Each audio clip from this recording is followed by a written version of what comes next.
Stok darah di Palang Merah Indonesia Organ Komering Ulu mengalami kekosongan sejak 3 bulan terakhir, sehingga membuat PMI Oku kewalahan dalam memenuhi permintaan rumah sakit di Kota Batu Raja. Pada hari normal, PMI Oku membutuhkan sedikitnya 250 kantong dalam 1 bulan untuk memenuhi 7 rumah sakit dan 1 klinik di Oku. Sementara PMI Organ Komering Ulu hanya mampu mengumpulkan 60 kantong saja yang didapat dari pendonor keluarga pasien dan pendonor sukarela.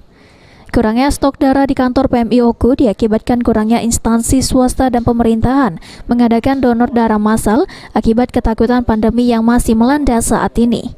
Darah itu untuk saat ini jauh menurun daripada sebelum pandemi. Sebelum pandemi stok darah kita di angka 200 kantong. Sekarang untuk dari donor sukarela paling-paling di angka 60-80 kantong. Sementara kebutuhan kita 200-250 per bulan. Jadi untuk pendonor sukarela yang jadi stok PMI sudah sangat jauh berkurang, tetapi masih bisa dipenuhi dengan pendonor dari keluarga dan pendonor pengganti dan pendonor sukarela yang sudah terdaftar di PMI Oku. Apabila ada yang membutuhkan, kita hubungi. Kondisi normal dari 7 rumah sakit di Oku, 1 rumah sakit memerlukan 100 kantong sampai dengan 200 kantong darah.